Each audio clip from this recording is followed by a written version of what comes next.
Kwa majina naitwa Dennis Williard Asei, ni afisa maendeleo kutoka idara ya ajira na ukuzaji ujuzi, ofisi ya waziri mkuu, kazi, vijana, ajira na wenye ulemavu. Leo ILO ametukutanisha pamoja hapa na wadau mbalimbali kutoka sekta za umma na binafsi kwenye kushare experience katika utekelezaji wa mafunzo ya wanagenzi katika nchi yetu ya Tanzania. Na ILO leo wameweza kutuleta pamoja wadau kuweza kudiscuss na kushare changamoto na challenge mbalimbali katika utekelezaji, ili tuweze kuja na solution ambazo zitatuwezesha katika utekelezaji wa programu hizi kwa nchini kwa ufanisi zaidi. Changamoto mbalimbali kupitia hii social dialogue iliyoandaliwa na ILO ambao wadau mbalimbali tuliweza kudiscuss. Moja changamoto imeonekana ni rasilimali fedha, ambapo kwa nchini hapa kumekuwa na uhitaji mkubwa wa mafunzo haya, kwa sababu mtu akijifunza kwa njia hii ya wanagenzi, maana yake anakuwa na zile competent skills ambazo zinahitajika kabisa kwa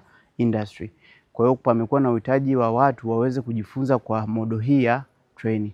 Kwa hiyo ni moja ya rasilimali ambayo ni wachache tu ambapo ndo wanakuwa wananufaika na haya mafunzo. Kwa hiyo mimi niwapongeze ILO kwa juhudi hizi, kwa kukutanisha wadau mbalimbali kutoka sekta binafsi na kutoka serikalini pia, tuweze kushare ideas na tuweze kuimprove utekelezaji wa programu hii.